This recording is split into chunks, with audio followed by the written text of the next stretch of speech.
Corey? Good, man. We've got a special show today. We've got a very special show today.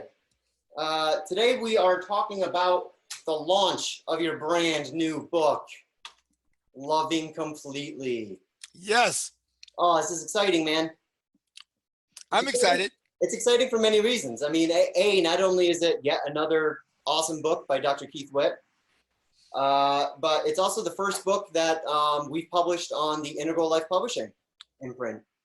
So this is really cool. So yeah, today I think we're just gonna, do what we usually do. We're just gonna hang out. We're gonna have some fun. Give a basic overview of the book, which, really Loving Completely in a lot of ways has been, sort of an overarching framework that we use for a lot of our conversations here. So That's right. Some of this will be, familiar to people who have joined us previously in previous months. But I think we'll get to a lot of new material here too. So, before we begin, just a couple brief announcements. First off, if you're joining us on Integral Live right now, integrallife.com/live, you'll notice that we actually are selling Keith's book right now. So it doesn't officially come out until I think the Monday after next, which is the 10th, I believe. The 10th, yeah. Yeah. But we actually are selling the ebook versions on Integral Life right now.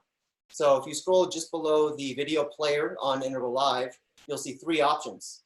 One of those options is really cool. Today only, 24 hours, we're doing a 50% discount on the Loving Completely web course. And if you purchase that web course at 50% off, we'll give you the ebook for free. So that's the first thing you can do. The second thing you can do is just purchase the ebook. It's $9.99. You can purchase right on the Integral Life store, and you'll get both a Kindle version and an iBooks version. And then the third link is a link over to Amazon where you can pre-order the actual softcover book. I'm hoping everyone who's listening today will do one of those 3. We really want this book to be, successful. I mean, not only because, hey, we wrote a book, we want people to buy it and read it. But as I said, this is, a bit of an experiment for us. This is the first book that we've done on the Integral Life imprint. And I would very much like to do more. So hopefully, you guys will pick up a copy of the book. That'll send us a clear message. Hey, this is something we should keep doing in the months and years to come. A couple other general announcements. So if you're watching on, again, integrallife.com/live, there's a link directly underneath the video player that will, if you click that link, it'll bring you to the Zoom app. And if you have any questions for Keith or any comments that you want to share, that's how you're going to do it. You're going to click that link. It's going to open up the Zoom app. It'll prompt you to download it if you don't already have it installed. It's totally free. And then it'll bring you into the conversation. You'll be listed as an attendee. Once you're an attendee, you have 2 ways you can interact with us. You can either submit a question by clicking the Q&A button, which will let you send us a written question that we'll read on the air. And then Keith will answer your question. Or you can press the raise my hand button, which will let us know that you want us to turn on your camera. And once we turn on your camera, you'll actually join the conversation and you can talk with Keith and myself in real time. So again, 2 different ways to engage. We'll go over all this later on when it's time for Q&A. It's by far our favorite part of the show. So, please, if you have anything at all to say, join us, let us know.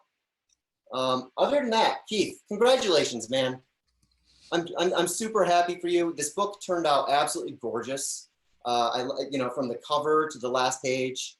We were talking about internally on our Slack channel. We were talking about just how awesome the table of contents is. Even just looking at the table of contents, it's all broken down so beautifully, and it really gives you a sense of how comprehensive this framing is. And I think that's it's really important to be comprehensive, and it's really important for I love, as usual, I love your voice, I love your tone, I love your style, I love the way that you sort of hold people's hands, and you make room in this framing for sort of all the uniqueness, all the unique alchemy of relationships, because obviously when you give relationship advice, there really is no one size fits all. Every different relationship is, has its own cosmic address to it. And while this framework is, I think pretty much universal to, basically any relationship configuration you can dream of, it leaves a lot of space for experimentation and for play. And that's another thing that really comes through in this book is sort of, you know, the equal importance of work and play, which is something that we talked about, I think it was last month. Yeah. So again, man, congratulations. This turned out super amazing, awesome. And I'm excited to talk about it today. Yeah, me too. It's, you know, one of the fun things about this project is that there was more of a team involved because there's a lot of us doing this.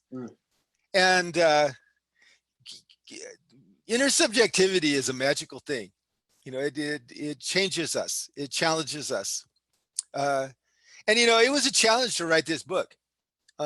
I've read a bunch of relationship books throughout my career, as you can imagine, and loved all of them. Learned a lot of good stuff from them, good techniques, good concepts, and so on.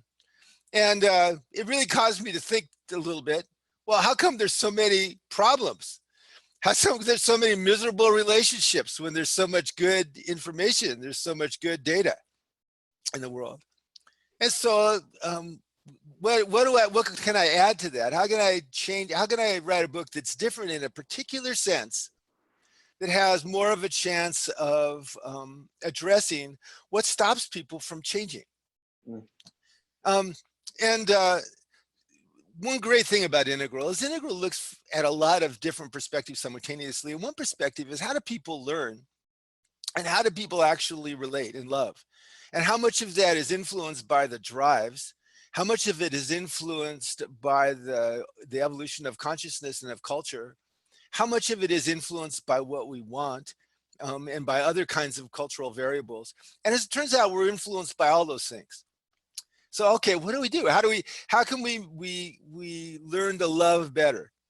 You know, the best way to learn to love better is to grow up in a family with parents who have a great love affair and a friendship, who are good at repair, are on integral altitude on about 12 different developmental lines, and you have brothers and sisters and everybody's doing okay genetically, and you're in a culture that doesn't scrunch you for being different.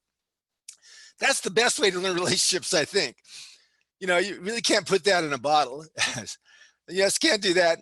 The next best way to learn relationships is in intimate relationship with someone who knows what they're doing. You know, and that's often a teacher or a therapist, that kind of stuff. But how do we do it with the book? That's a question to me. And so there's a couple of things that I considered, and I considered, how do people learn things? And how do I learn things? And, you know, we learn things best when, one, we're ignited by a simple concept. And then with that ignition of that simple concept, it takes us deeper into complexity, but we don't even notice we're going deeper into complexity because we're ignited or interested. And so at the core of loving completely is, if you want a great relationship, then you need to have a good friendship, a good love affair, and a capacity to repair injuries. You know, you have those three things and you maintain them on a daily basis, you're going to have a good relationship.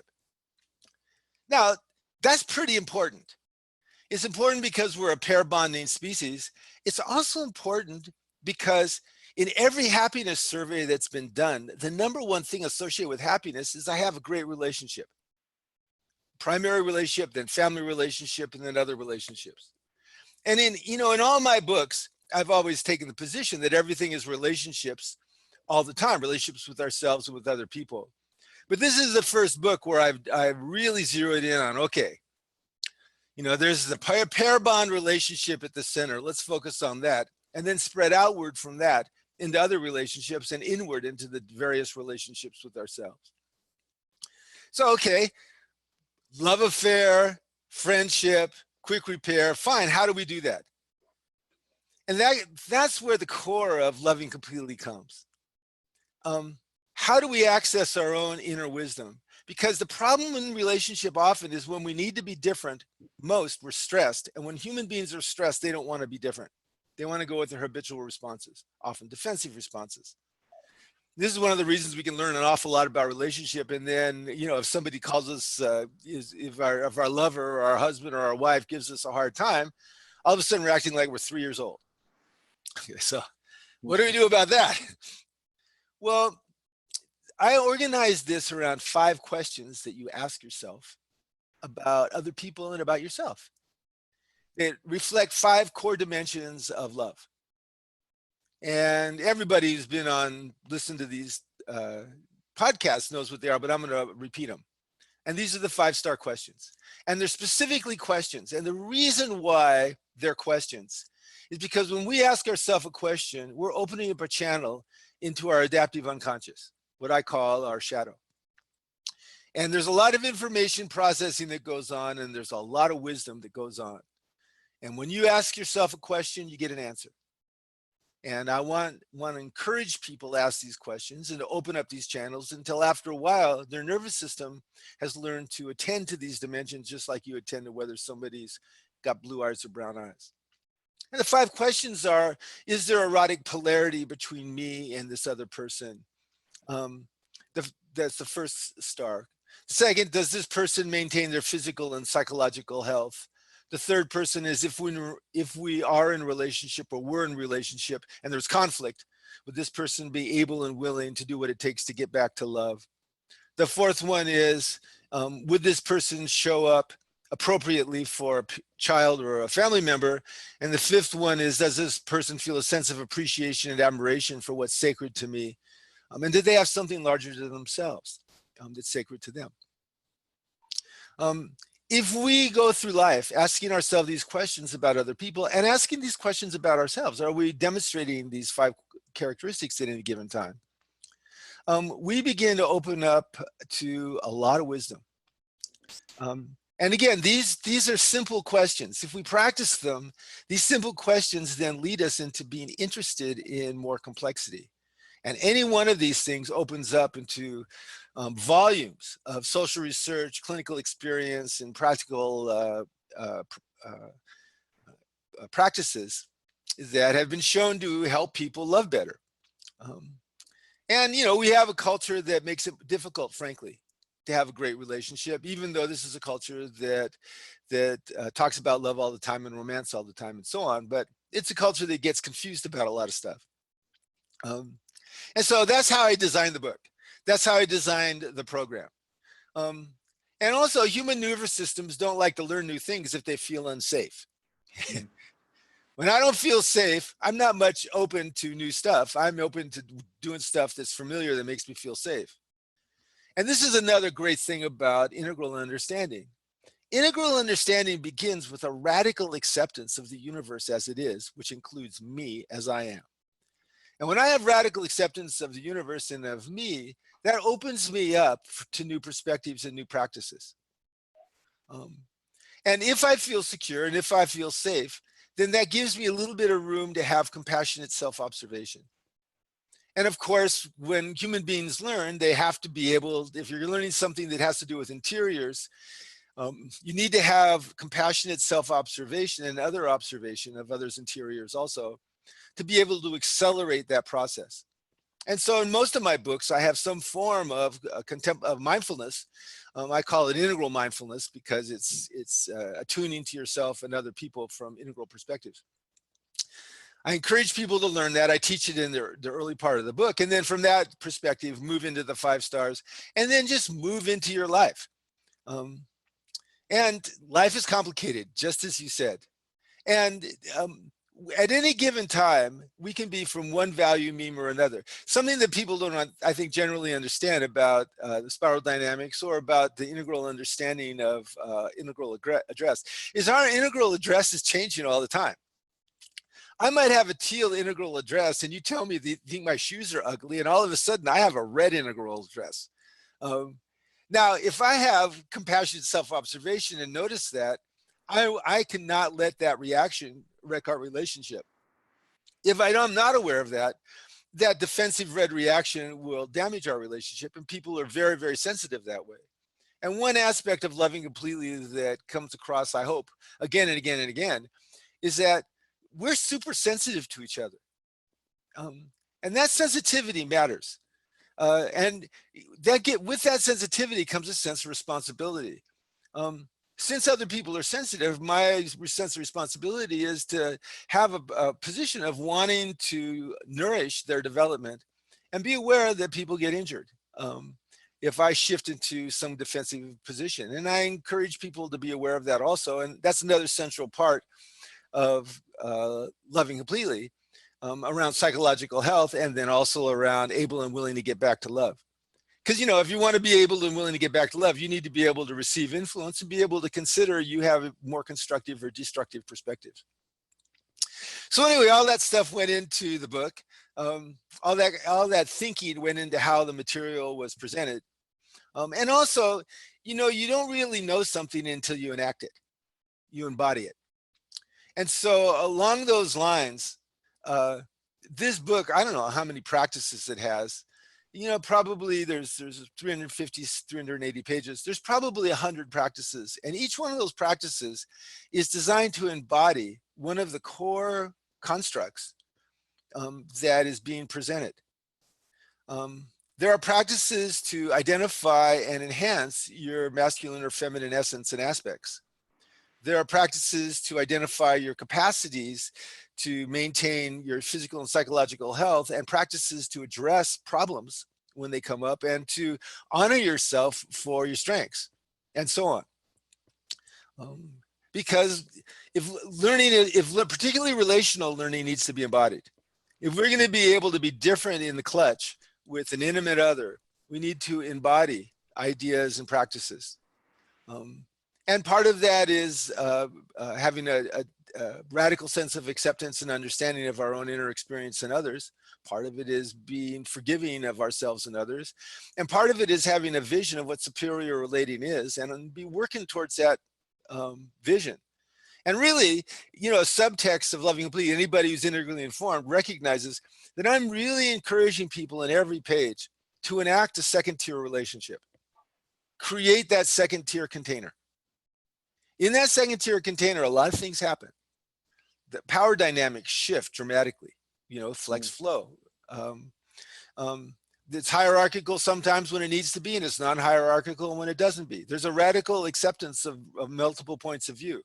There's diminished fear, which allows people to be more present. There's an awareness of when they're coming from more healthy or less healthy places. It's basically a map and a guidebook to help people create and maintain that second tier relationship that I think is the promise of the 21st century. I think that an awful lot of the solutions that need to happen in this world are going to come out of second tier intersubjectivity. And the best place to start is at home. And the best place at home to start is in your pair bond relationship with your significant other.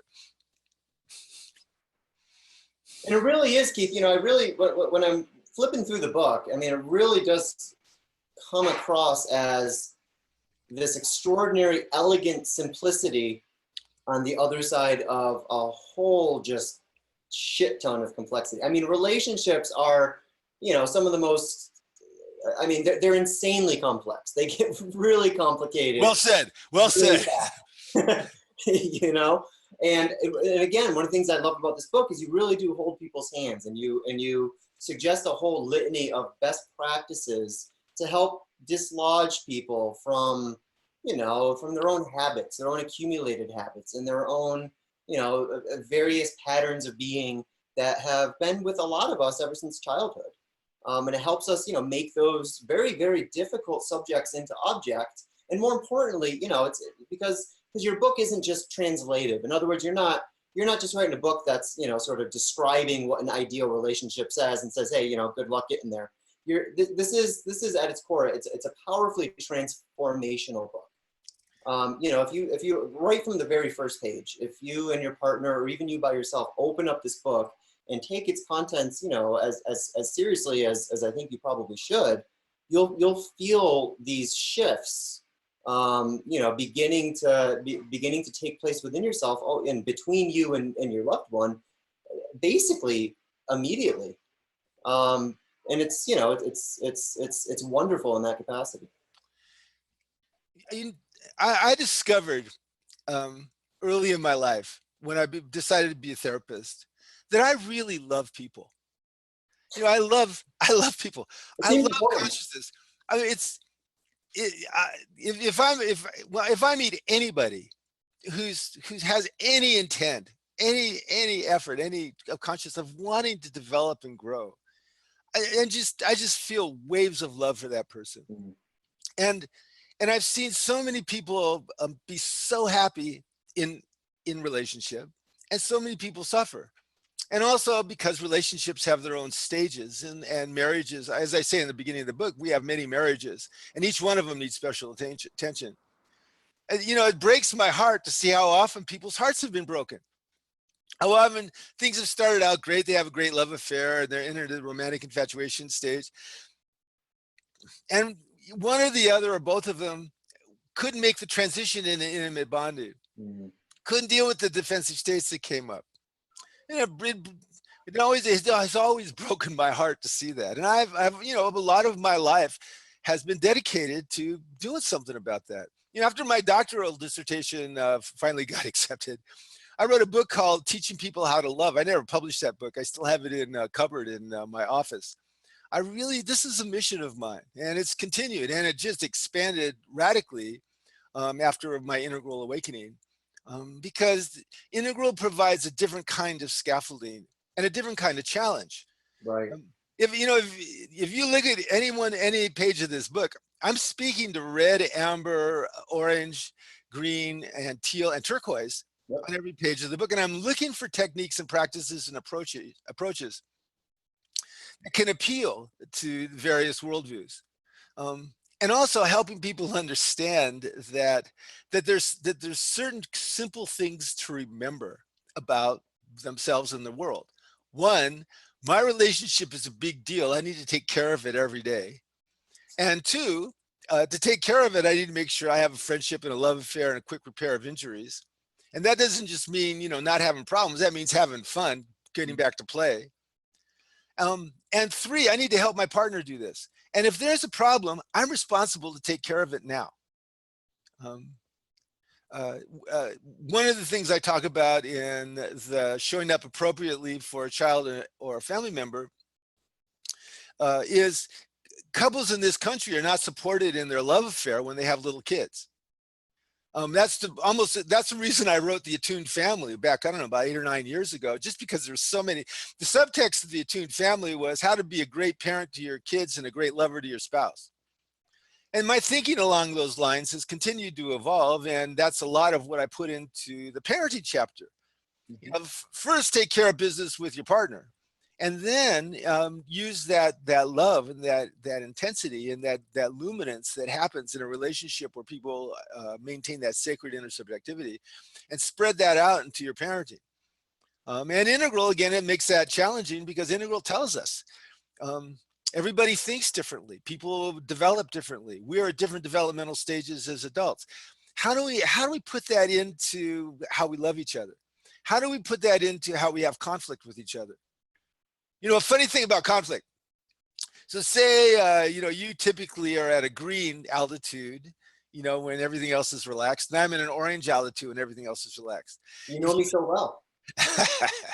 if you and I have a fight, I'm going to start fighting from pathological orange at your pathological green. Okay. So what happens? It's like Peterson had an argument with some really pissed off self-righteous feminist in England. And it was so fun. You know, well, there you go. You know, now if you're not aware that you're doing that kind of thing, that creates a lot of damage. Right. You know, couples don't get damaged as much by an initial thing in an argument. They get damaged way more by what their partner says about 2 minutes later when they're all pissed off. Okay, that's unnecessary damage. So in the part of Loving Completely about getting back to love, about conflict, here's a simple concept. Um, don't let your fights last longer than 30 to 60 seconds, and never ever start pulling in extra stuff from outside or from yesterday or from tomorrow or from 4 years ago into an argument. Um, don't trust what you think when you're mad at your partner. Okay, these are pretty simple concepts. Don't trust what I think about my partner when I'm mad at them. Okay, that's good. What should I trust? What I should trust is that I want to have compassionate understanding for me and for them. Okay, trust that. Trust my intent to love better. Trust their intent to love better. Most people, you can assume positive intent. And, if we can expand this out on a worldwide, national, and so on, most of the people that we're super pissed off at have positive intent most of the time. And that's useful for me to understand. A few of them don't. Some people are too wounded to, but most people do. That shared positive intent is what guides us. And especially in the pair bond relationship, especially in a marriage, especially in a lover relationship. And so loving completely is pretty relentless about that. You remember what you're doing. You're loving somebody. So if I'm mad at somebody, I know what I'm doing. I need to get through this mad to love them again, not just to pretend to do it, but to feel it. If they're mad at me, I need to help them get through that so that they can literally feel love from me and for me. That's job one. It's not being right or making my point or changing their mind. It's those things. It reminds me of Miyamoto Musashi and the Book of Five Rings. He was a sword fencer. And he said, learn all this stuff about sword fencing and learn all the schools, learn all the sword attitudes and everything. He said, but when you take a sword in your hand, think always of the cutting your opponent. Okay, well, as a martial artist, I thought that was pretty cool. But as a therapist, I went, every time I'm in relationship, I need to think always of loving my partner. I need to think always of helping them love me. If I'm a therapist, I need to always think of the healing and of the growing. That there's a lot of perspectives and a lot of systems and so on, but here's a simple construct. Here's a simple place to direct my human superpower of focused intent and action in service of principle and driven by result. So Living Completely was designed to present this. And I got to tell you, this is all nonlinear stuff. But when you're writing a book, you got to write it one word at a time. Right. So trying to figure out how to present a lot of nonlinear, interconnected concepts in a linear fashion was very challenging. Right. And so, Loving Completely is my best attempt to date to do that. I try that in all my books. But Loving Completely is the first one that I did specifically for relationships, even though I talk a lot about relationships in shadow light, growing your shadow, and in integral mindfulness, living a dialed in life. And this one is specifically about relationships. Right. Well, and that's another thing I noticed about the book, Keith, is as you say, you had to write it, linearly because people read from left to right and top to down, and Yeah, right. At the same time, though, sort of the holographic nature of your teaching really does come through, because I feel like you and your partner could open up to a random page, just a random page, and read a paragraph, and it'll ring true. And what's interesting is if you then return to that paragraph after going back and starting the book over, reading the first chapter or whatever, you'll then enact it in a different way. In other words, it really is holographic. All of these, the relationship itself is more than the sum of all of these parts, and the way we enact these parts is really dependent on how all the other parts are lined up in our relationship to them, and our fluency with them, and our perspectival agility and all of that. So it's, the book reads sort of both ways, I think, where, you really can just start in the first page and finish on the last page, or you can just thumb through and just, hey, what do I want to work on today? Oh, attunement. Okay. Today's attunement day. The person that inspired me about that is Ken. Yeah. Because I do that sometimes with Ken's book. I'll get the Future Religion, open up to a random page and read it. I go, whoa. Yeah. Or, or Integral Spirituality. I thought, I want my version of that, and specifically to help people love. The health benefits, the social benefits, every benefit of loving well are off the charts. Oh man, political benefits. And oh God. I mean, yeah, it's huge. Yeah, how would Congress be different? Just for a moment, how would the government be different if everybody in government had a satisfying, loving relationship where they had a great friendship, a great love affair, and a lot of ability to repair injuries when they happened? How would that change everything? Um, So you're saying that cheating on your wife with a porn star would not qualify as loving completely? yeah. Well, one of my most favorite unpublished books, I have four unpublished books, is 100 Reasons to Not Have a Secret Affair. Yeah. And you know, I would have had to, I don't know, add another 10 reasons if I had written that when Trump was in office, I guess. I was going to say, being president should probably be one of those reasons. You know, it's one thing about this is, and going back to the concept of loving completely, relationships aren't just being enacted when we're in the presence of another person. Right. You know, I'm married to Becky. You know, everybody knows I'm married to Becky now. My relationship with Becky is happening right now. I feel that intersubjectivity. I have a lot of confidence that if the concept of Keith comes up with her, she's going to have a positive reaction to that concept, and she has a similar confidence about me. Okay, that's a resource, and I'm protective of that resource. I nourish that resource.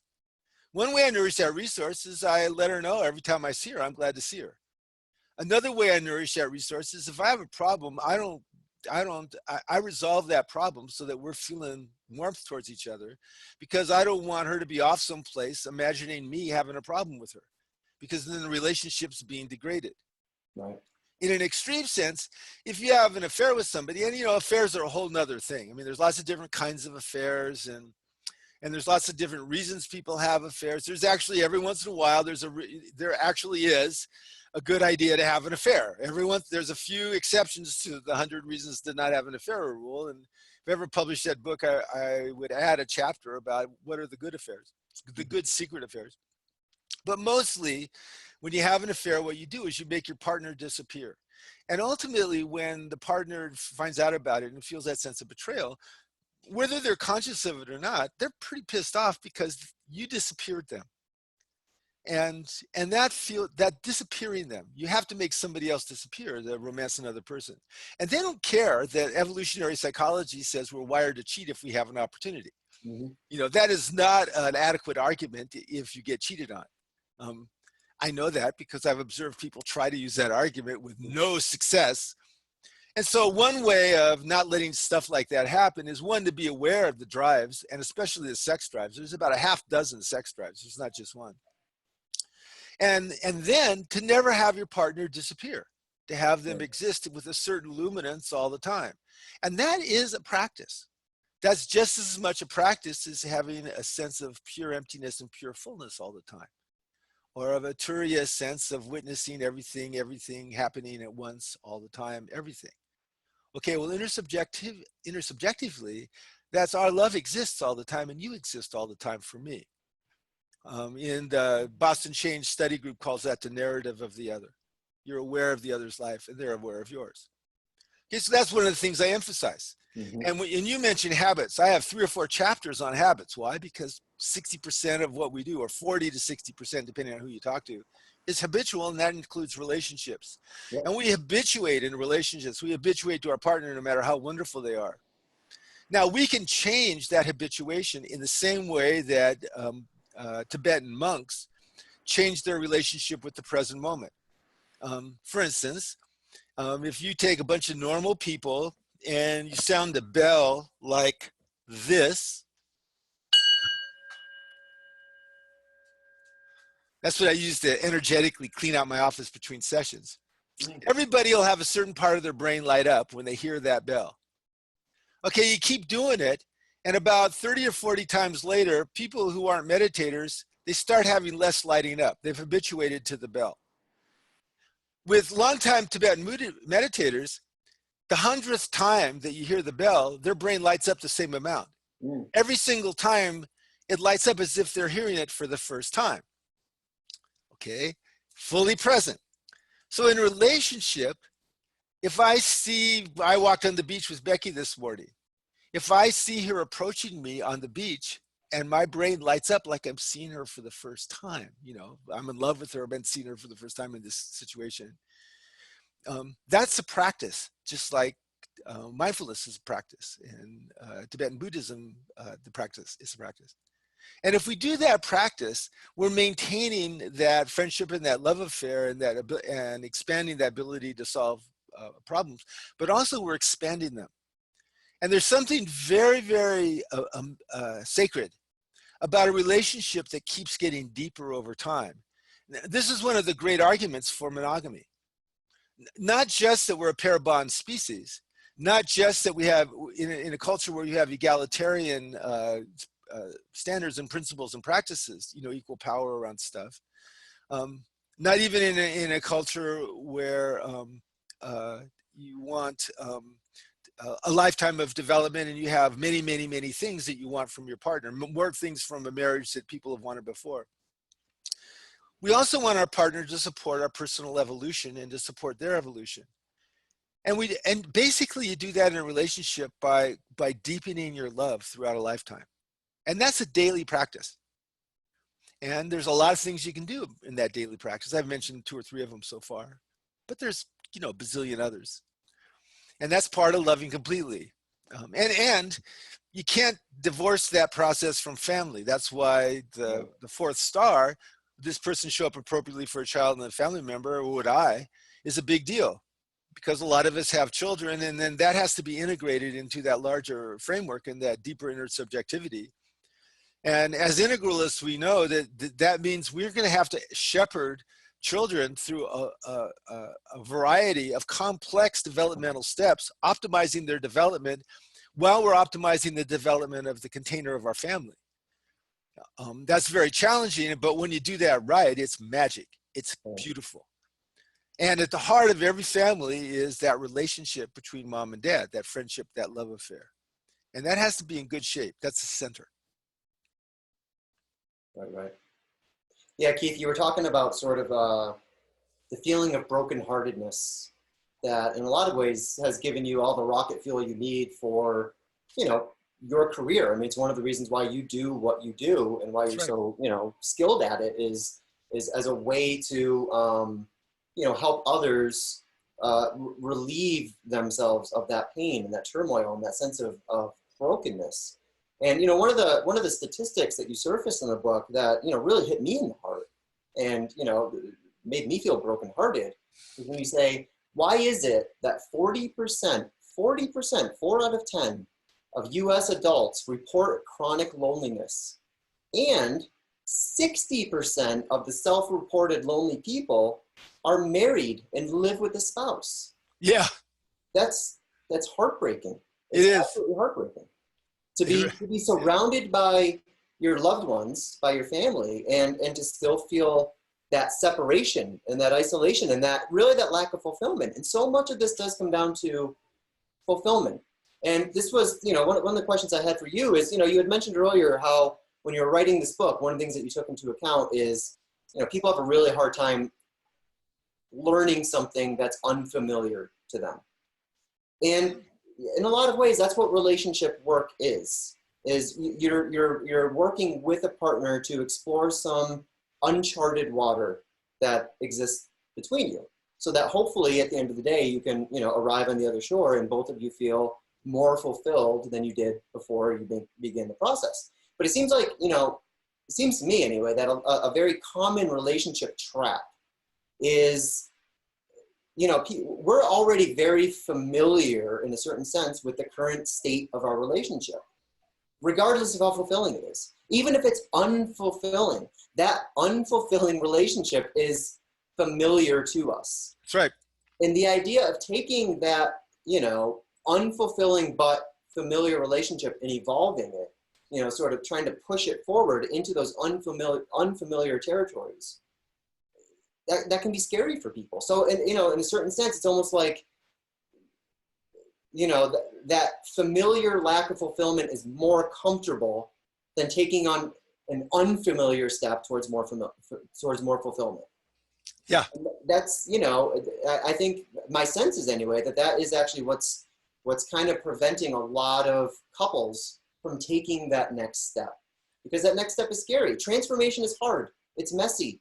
We bleed on each other. It's, you know, and it's not always this love and light process. Sometimes we got to dig up some shit and bring it to the surface and metabolize it and digest it. And, you know, it can be scary, which is another reason why I'm so grateful that you offer, you know, sort of the guidance that you do, and that your care really comes through this. It doesn't read like a set of relationship stereo instructions. You know what I mean? No, it's not.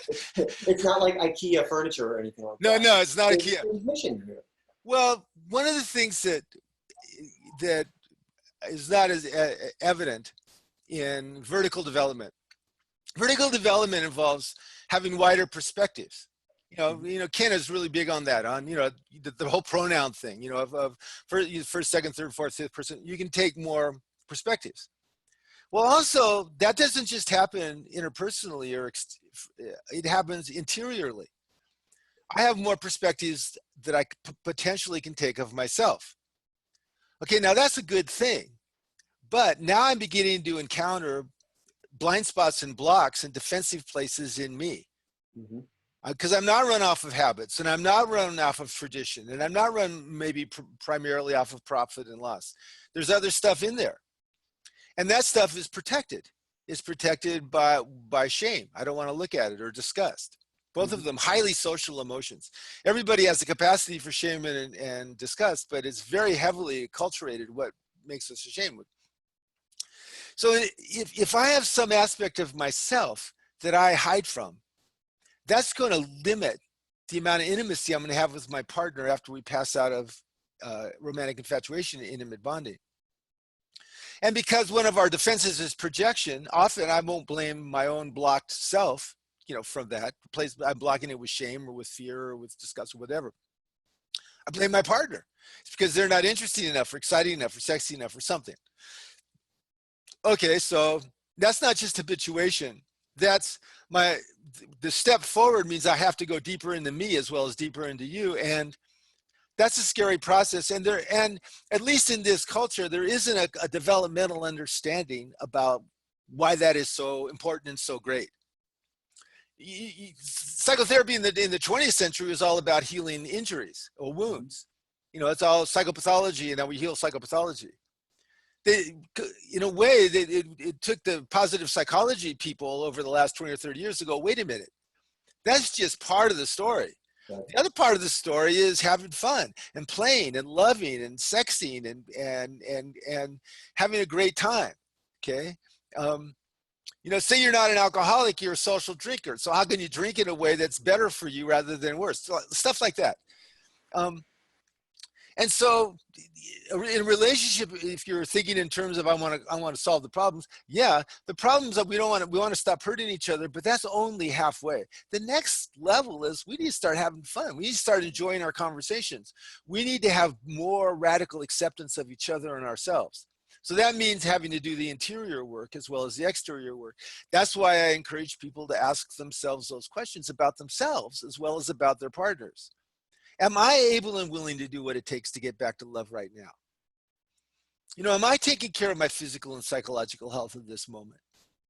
You know, do I have something larger than myself that I'm dedicated to? And am I expressing appropriate appreciation and admiration for what's sacred to you? Okay. And you know, nobody does all this stuff all the time, but if I'm aware of those dimensions and I notice when I'm doing them well and go, yeah, the world is going well and we're going well. And I notice when it's not working, I go, okay, it needs attention. Awareness regulates. So just expanding my consciousness interiorly to myself and exteriorly to you, just expanding that awareness, that regulates our relationship towards love. And God, you know, everybody who does relationships has their own way of doing this. And there's all different kinds of people that would have different approaches and all that kind of stuff. And I like all of them. I have great appreciation, admiration, know some of the people personally and so on. And they're all different facets of the same jewel. Now, some of them get all protective and defensive about, you know, my system's better than your system is better than their system. I frankly have very little patience for that. You know, human beings are too smart to be 100% wrong. So every system has a lot of great stuff in it. And my job is to find the great stuff and specifically, I need to find the great stuff that I need personally and that my relationship needs. And that changes as we develop, which is another thing that I talk about in Loving Completely. Mm-hmm. Is that as we go through different life stages, the challenges shift. We have the same purpose, but we have different challenges, and we have different resources both within ourselves and our relationship to bring to bear on challenges. Like I said, it goes from the simple to the complex, to the simple to the complex. Yep. Yep. Well, and I'm glad you really double clicked on the dangers of habituation, because I think for most people in this audience, whether you're in a relationship or you're going to be in a relationship or what, which is all of us. Yeah, which is all of us, right? At all times. I think we have something in the back of our heads that says, I want a conscious relationship, whatever that means. And there's sort of 1,000 different definitions out in the spiritual marketplace of what a conscious relationship actually means. But I think the one thing we can all, likely agree on is that habituation is the opposite of conscious, and that there's certain philosophies that say we're actually only truly conscious when we're making a novel, creative decision, sort of unbounded by habit, so that that's when we're actually lighting up and sort of expressing our full capacity for consciousness. And unfortunately, there's a lot of people out there who they might only make one genuinely conscious decision a day, or even one a week, which means they're running through so much of their lives on autopilot. They're letting their relationship sort of continue on autopilot without sort of replenishing the rocket fuel that relationship needs to genuinely thrive and continue to grow, and to become increasingly conscious. And part of that, having a conscious relationship means making these subjects into objects, looking at them together without judgment, without criticism. There's sort of an acceptance, like, yeah, that's kind of your baggage, and and I love you for it. That's part of who you are, and I'm glad that this is something that we can bring more awareness to together and work on together, and not feel so neither of us have to feel limited by these accumulated habits, which as you say, you sort of jokingly begin, the best thing you can do to ensure a happy and fulfilling relationship later in life is be born into a loving, healthy, stable family. It's like, oh shit. I we all missed that 9 months before I was born, maybe, but there's not much I can do about that now. So overcoming a lot of that, just accumulated gook that follows us. And also what's part of what's reflected in what you're saying, there's an interesting statistic. Most of us will have more than one serious relationship. Relationships are difficult, and just because a relationship ends doesn't mean it wasn't successful. Right. People have had successful relationships that end for a variety of reasons. What I encourage people to do is do your best to create what you wanted to create in that relationship. Either it gets better or it ends. Yep. It gets better or worse when you're making those kinds of conscious efforts. So one interesting statistic is that second marriages are both, in general, people report being happier in second marriages, but second marriages typically last less long than first marriages. Mm-hmm. Why is that? Well, people know how to get out of a marriage when they have a second marriage. And so if it's not working, they're quicker to pull the trigger on it. But also some people have learned. They've learned about themselves. They've learned about intimacy, and they bring that learning to bear. They've included and transcended to a certain extent in their selection and in the way that they relate, and they're more likely to be happy with this next person. Okay. Particularly in modernity, post-modernity, post-modernity, it's good to be aware of that. It's not a standard to be together forever. Though people that are together for a particular amount of time, in one study, there are 700 people who've been together 25 years or more. And it was a staggering statistic. All 700 of them said, well, getting married to this person was the best thing, one of the best thing that ever happened to me. And which was, not even one of them said, I'm miserable. I thought that's a pretty, now I don't know if you could find another 700 people who've been married 25 years and not find somebody going, I'm just stuck in, like that. Mm-hmm. But what that meant is that over those years, they'd kind of shaped their universes together. It's called the Michelangelo effect. You tend to shape your partner in ways that worked better for them. They got more secure with each other. And, you know, obviously they learned from stuff, been less habitual, you know, more progressive. And so part of my mission in Loving Completely is to prime couples to do that. You know, work on making things better, and things will either get better or they don't. Right. And if they don't, okay, well, maybe you can have a respectful end. I have a chapter on ending relationships, and I have a video actually on ending relationships on my website. When couples come in and they're breaking up, I have what I call a separation session. Everything changes. And then, you know, we talk about, I think Woodward has a book called Conscious Uncoupling, and she did that, made famous with Gwyneth Paltrow and Martin. You know, and those are familiar principles and practices to me. I've been doing that a long time. And so it's not like you're a failure if it doesn't work. But it's not a good idea to go to sleep. It's a good idea to be awake. And this is going back to what you said about presence. Now, are there any questions? I'm curious if anybody has anything to say about this stuff. Yeah, so again, if you have a question for Dr. Keith, 2 ways to engage.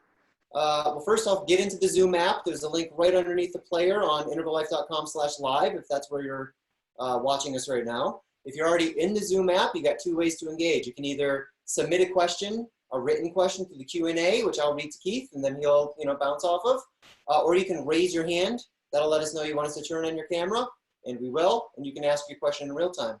So there's your instructions, 2 different ways to talk to us. We have a hand raised right now from Loring Palmer. So let me bring Loring on over. Loring! Hey! And unmute. Hey, Loring. Hey, Dr. Keith, congratulations on the book. Thank you very much. I have a question regarding love. I mean, everyone's promising that it's the entrance to the kingdom of heaven. However, my experience has been not always able to maintain the second tier relationship that we talk about in Integral. Now, I've been with Evolutionary Collective for 5 years. I think it's a great opportunity for interaction, creating a we space. However, after the original excitement and hit, you can't have a we space with everyone. And soon you're back in your old dualistic us and them space. Now there's also, I've been involved with, Zen Buddhism, Vajrayana Buddhism. I'm doing dream work, which has been very effective. But here you are with a new book, talking about love, exercises to make it happen. Is this gonna do it, or are we just more pissing in the wind? Well, first of all, that's a great question. Yes. One of my in one of my meditations, I got a guide. He turns out to be Krishna. I don't know why it turned out to be Krishna. And he and I were having a conversation about this, and it was apparent as we were relating. You basically go from one taste all the way down to our evolutionary roots and every place in the middle. And we're human beings. We can consciously inhabit pretty much all that stuff. What does that mean? That means we're going to spend a lot of our time in dualistic thinking. We're going to spend a lot of our time dealing with material reality. I've got an impacted tooth. I got to get it pulled and fixed. That's important to me. Okay, that's, as long as I'm embodied, that's going to happen. Now, how does this, translate? One thing that you'll notice in the Evolutionary Collective is that the core practice of the Evolutionary Collective creates a certain kind of depth of intersubjectivity. You know what I'm talking about, right, Lorraine? Yeah. Okay, well, that depth of intersubjectivity has a radical sense of acceptance in it. Now, that radical acceptance isn't non-judgmental. you know, our nervous systems are still making all the judgments, but there's a deeper part of us that is including that in everything else, and relating on a level that's beneath the judgments. Patricia calls it the origin point to origin point. Okay, that origin point to origin point connection is especially yummy between partners, between lovers. Can be. Yes, it can be. Well, if it happens, it's yummy. Okay, Yes. if it's, you know, if it's not yummy, it's not happening. Now, what does this mean? Okay, it means given all the challenges of people and of being embodied, I need to recognize that I'm going to stray off of that all the time, but I know where to direct myself back, origin point to origin point. Now, if I have a partner who's doing the same thing, things tend to go well for us. That being said, there's a lot of vagaries of human existence that happen, that affect us and affect relationships. You know, Becky thought she wanted to go to the medical school once when we were 30. That might have ended our relationship if she'd gotten into if she decided she wanted to follow through on that. So my point about this is that every once in a while, it doesn't work. But what this does is it takes into account the fact that as long as we're alive and embodied, our relationships are going to be of central importance. And if we're mindful about that, we have a directionality to direct our attention and our action and our thought and so on towards deeper love, towards essentially loving completely. That's a good way of being. Now, what that does is increase your odds of being fulfilled. It increases your odds of having a relationship that continues to expand, but it doesn't increase them to 100%. Nothing does. No guarantees. No guarantees. But it does create an awareness, just like Integral does. One of the things I loved about Integral is that I really got, finally, that whatever level I am is just a level I am, and there's levels ahead that I'm growing towards. That was a radical concept for me. That was one of the most transformative constructs in Integral, because I stopped trying to get it. I just said, okay, I just want to do the best I can given what I've got, and be open to what's next, to who I am next, to who we are next in relationship. And so that's part of the underlying theme of loving completely. So is it 100%? No. Does it improve your chances? Absolutely. Does it provide a roadmap for when you're going in the right direction, in the wrong direction? Yes, it does. Is there directions for a variety of interventions if there's problems? Yes. Is there directions for a variety of places to go to have more fun? Yes, there are. Given that, we still have the problem of human existence. We still have the problem of our separateness. I'll get the book and read it. Yeah, please, and let me know. Let me know what you think. I'll do that. Thank you so much. Thank you. Thank you, Lauren. Yeah, that was a great question. Well, and it got me thinking, Keith. You know, maybe what we should do is ask our audience. You know, I guess a question to reflect on right now is, you know, do you feel like, not you, Keith, you the audience member, well, and you, Keith, do you feel like you are fully showing up in your relationship to the best of your capacity? Do you feel like your partner is fully showing up for you? If the answer is, you know, well, maybe not for any of those, I would ask you to reflect on, you know, where do you feel like you're getting stuck? What are those sticking points? Is it, do you have a problem with habituation? Do you have a problem with, you know, your own self-acceptance? Do you have a problem with displaying vulnerability? Do you have, you know, is it based on a basic attunement problem? We just really can't seem to get on the same page together. Maybe take a moment to reflect on that. And then, you know, you can feel free to ask Keith about any aspect or facet of your relationship where you do feel a little bit stuck and want to create, you know, just a little bit more fluidity there. Maybe that's a question that people can reflect on and ask you either by raising their hand or submitting a question through Q&A.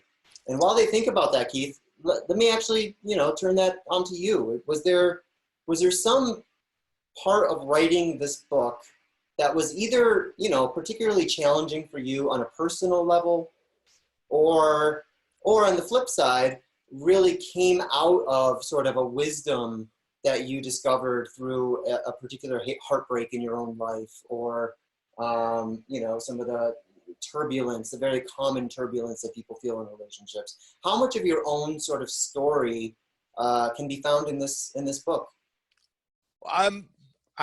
Well, both directly and indirectly, all of my story is in this and my other books.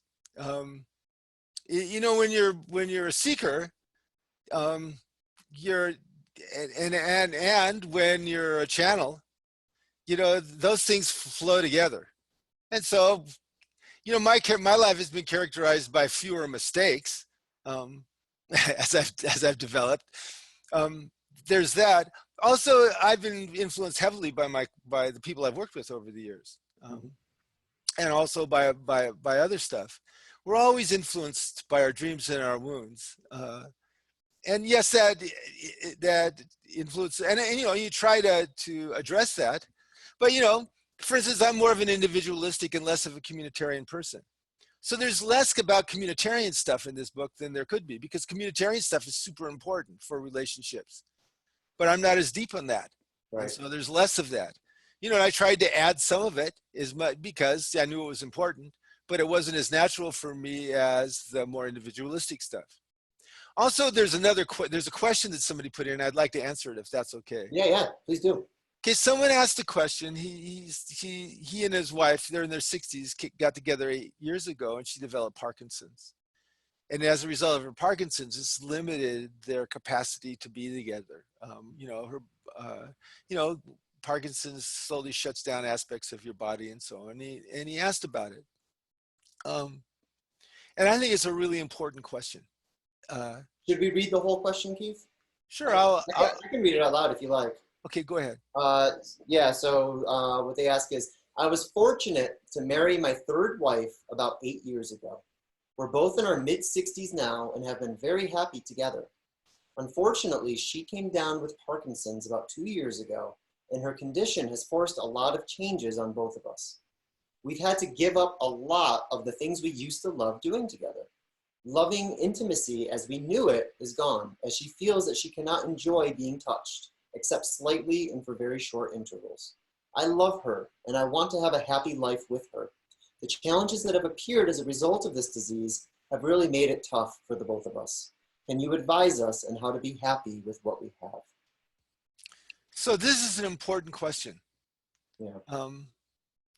I have a brother-in-law who's developing Alzheimer's, and my wife is a primary caregiver for him.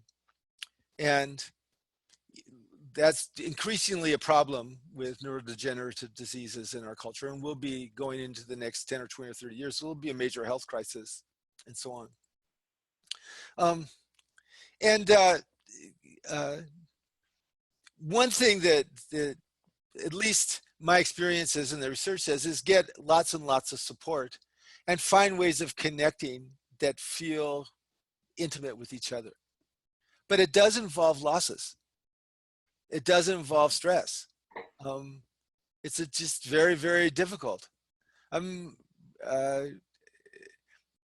know, one of the things that can reduce our level of happiness is having to care for a family member that has a degenerative condition.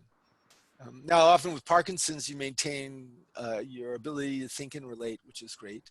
You tend to lose that if you have a dementia, Alzheimer's or multi-infarct dementia. So there's not an easy or quick answer. There's get lots of support. Find the ways of being intimate and being loving with each other that you can, and enjoy that.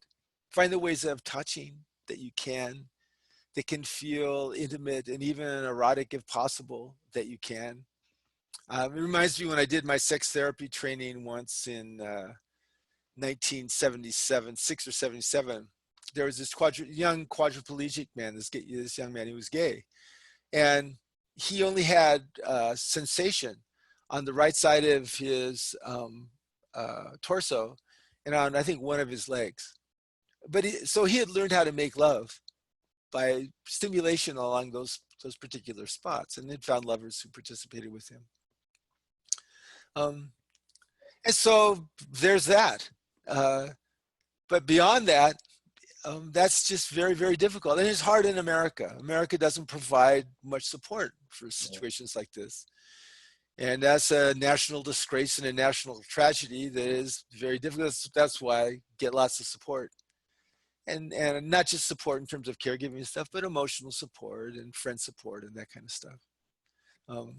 And also it just illustrates relationships are complicated and that we have many marriages. And so this is a different marriage now, with your partner having Parkinson's. And I'm sorry. I'm sorry that she has to go through it and that you have to go through it. Yeah. And thank you for asking. Yeah. So do we have any other questions? Again, either submit it through the Q&A or raise your hand and ask in real time. Otherwise, Keith, I'm starting to think this whole audience already has this relationship stuff all figured out. Now. Well, that's an interesting thing about the title of the book. You know, we call it Loving Completely.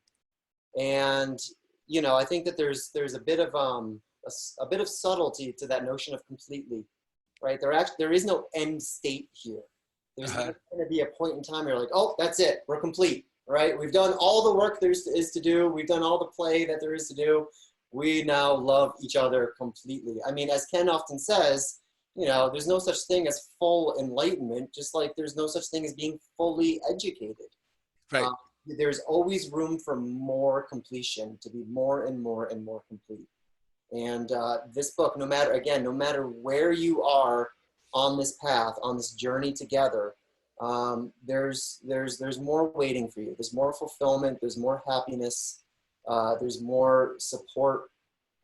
There's more love, just hiding right behind the corner. All you got to do is, you know, take the mission, take the journey seriously, and you'll find it. You'll you know, discover these untapped reservoirs of love that exist, you know, deep in your own heart and in that intimate space between you and your partner. Yeah, that title, Loving Completely, came from David Reardon. You know, we were working on the audio course. And that was a challenge. You know, when you're going to talk about stuff like this, which I do, you really have to get out of the way. I mean, you know, it's a big topic. You know, there's an awful lot of positions that you have to take. And, you know, to a certain extent, Keith's ego has to disappear. And I need to just let the stuff come through in the best way possible and shape it in the way that I think is the most fun to be received and the most useful to be received. And so this was my best effort. Maybe I'll have a better effort in the future. I don't know. I mean, I feel that way about every one of my books. You know, wow. You know, but I feel that way about this one is because this was the first one that was specifically going specifically to this relationships. Right. You know, primarily this starting at the center with this love relationship. Right. It's a big deal. It's close to my heart. It's important. It's a source of endless fascination to me and other people, and devoted a lifetime to studying it and generating material about it. Yep. And there'll be more that will come too, and we'll talk more about other aspects. Oh, absolutely. And you know, the other thing I just want to sort of double click on, Keith, is how foundational this material is. You know, when we first designed the Integral Life Practice Kit, geez, what was that, 12, 13 years ago, something like that? It had 4 components. It had the basic 4 components: body, mind, spirit, and shadow. After sitting with that for over a decade, it became increasingly clear that if we did not add this 5th element of relationships, we are missing something that is just absolutely core to all of this, all of this. Because it's your capacity, again, to show up in a relationship, whether that relationship is with your wife, your lover, your boyfriend, or your girlfriend, or with the the person at the cash register opposite you at 7-Eleven. This is your opportunity to show up, which is one of the reasons why we made this core to the Integral Life Practice offering itself. And I just want to suggest that this book is actually, you know, in a lot of ways, it represents the core module of that element, of that practice element. So, you know, if you are already engaged in an integral life practice, or you go to integrallife.com/practice and you look through our many practice offerings there, you'll see some stuff with Keith around relationships. And I just, you know, I again, really want to emphasize how absolutely pivotal and foundational, as well as aspirational, you know, I mean, you're helping us sort of push the ceiling, push through the ceiling, or push that ceiling higher up, but really at our very base, at our very foundation, this capacity to, you know, it's number 3 in the book. It's the capacity to return to love again and again and again. That really becomes the substrate, not just of your relationship, but of your entire practice, your entire enactment of the world around you, your entire engagement with this thing called life. And I think it's, you know, just again, Keith, beautiful contribution. Thank you. Yeah, no, it's really great. Looks like we have a final question from Ilmar, who writes in the chat. What do you do in a situation where your partner isn't willing to take any steps in personal growth with me? Basically, her focus is in a fairly liberal but Christian context, with little interest in personal growth in any other context. That is a context in which I find it very difficult to feel and act authentically. Well, now, if you were a couple seeing me, I would be very curious about what her beliefs were about what Christ would want her to do in a relationship. You know, I'm very interested in that. Does Christ want you to have a good love affair with your partner? Does Christ want you to return to love quickly if there's conflict? Does Christ want you to play with your partner? Does he want you and your partner to be on the same page, parenting? You know, check out Christ's that personal relationship if she's a born again person and has a personal relationship, and I'm interested in it, and I have a lot of faith in Christ. You know, like, you know, maybe she doesn't want to deal with interiors, but she's willing to deal with the fact that she's feeling uncharitable, and that she needs to get more charitable. Okay. You know, as long as she has a language and an approach that can move her into your friendship and your love affair and then repairing injuries, okay. You know, you might not have the same language for it. You know, my wife's spiritual teacher is a channeled Tibetan Buddhist monk called Dwal Kul. And, you know, one of the things they do is they have these ray thing with all these different colors.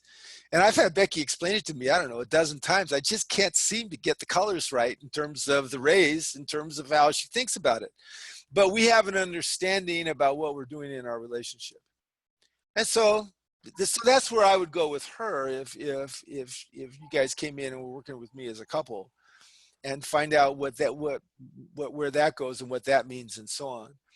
That being said, you really need to have some relationship with your interior.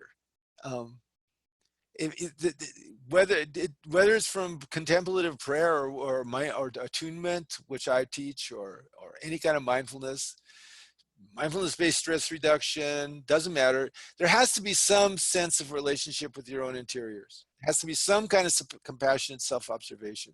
That's the foundation of all contemplative practice. It's the foundation of all psychotherapy, really. The behaviors used to say you didn't have to do it, but they were wrong. You know, because they taught people to have compassionate self-awareness of their behaviors. It was like that, okay? So good luck with that. I mean, really good luck with that. And, you know, and if it's not working, go see a therapist. Right. You know, it really helps to have a third person making things safe and looking for how things can go better. Yeah. And I recommend do it sooner rather than later. Yeah. Yeah, Nilmar, I would also suggest, you know, getting a copy of Keith's book. Yeah. Check it out for yourself. I mean, I'm not, you know, I'm not trying to be just in marketing mode right now. You know, it's about finding great Christmas gifts. Yeah. No, it's about finding a common language with your partner. That's right. And, you know, my sense, Keith, is again, how you wrote this book is that it can interface or intersect with any number of other sort of teaching modalities, or any number of other sort of approaches to these questions where, you know, the signifiers that people use may be a little bit different, but I'm willing to bet that 9 times out of 10, the signifieds, you know, those interior reference that we're actually trying to, you know, wrap a shared language around, I'm willing to bet that those are fairly universal. And yeah, because they're driven by the drives. They're driven by the instincts. that's right, which are themselves universal. That's right. That's And right. also, when you hit a certain level of consciousness, the relationships at that level have certain characteristics that are demanding characteristics. Yep. You know, this, as you get deeper and deeper and deeper, it becomes more important from a systemic standpoint, for instance, to have safety with each other, which often involves monogamy. You know, that's a practical standard. You know, that monogamy is something that I need with my partner to be able to maintain the level of depth that I want to have, and that's often the case, so not 100%, because nothing's 100%. Yep. So anyway, people, check it out. If Yep. you know, let me know what you think. You know, read the book, read parts of the book. Let it, you know, get back. You can find my contact me through my website. If you like the book, tell your friends about it. You know, let's go. Let's spread the loving completely message into the universe, everybody. That's right. That's right. And what, I'm sorry, Keith. I know we're trying to wrap up here, but I have one more piece to say to Ilmar, which is, you know, the fifth key that Keith identifies in the book is supporting each other's deep soul purpose. That's right. Which, from the way you describe how your girlfriend orients to this stuff, seems to me, just, you know, cursory kind of reading here, but it seems to me that that is probably central to her. So you, I might suggest that you do what you can to make sure that she feels like her deep soul's purpose is being supported by you. And that even though she might use, you know, sort of a Christian framing from this, it sounds through your text like maybe that's not exactly your frame, but if you can find a way to make her feel supported in that, you know, really, really critical facet of her own life and her own spiritual sort of awakening and becoming, you know, the more she feels supported, there's a good chance the more latitude she's going to have in terms of entertaining things like, you know, reading this new book by Dr. Keith Witt. Well, you're acting like a couples counselor now. You're working, and that's good couples counseling. You know, you're starting a dialectic around the issue, and you know, once you got a dialectic going around the issue, good things tend to happen. So anyway, good luck with that, Omar. Yeah, really good luck with that. Okay. Well, Keith, this has been absolutely fantastic. I want to remind everyone you can order Keith's book right now, right underneath this player on integrallife.com/live. You can get the ebook a full, what is it, 10 days or something like that? No, 9 days before anyone else can read it. So you can be special, you can be cutting edge, you can be ahead of the curve, you can use whatever sort of ego, you know, illuminating kind of language you want here. You'll be awesome because you'll be one of the very first to pick up Keith's new book. Read it, love it, come back to us next month. I think next month, Keith, we're going to talk about the art of happiness. We sure are. That's going to be great. In the meantime, yeah, buy the course, buy the book, buy the soft cover, buy it for your friends, buy it for your family, buy it for your teachers and your, you know, whoever. Your lovers. And the core cash attendant at the 7-Eleven. Get one for him too. And someone send a copy to Donald Trump, please. Yes. Much love to everybody. We'll see you guys next time. Bye-bye. Thanks, Steve. Bye, everyone.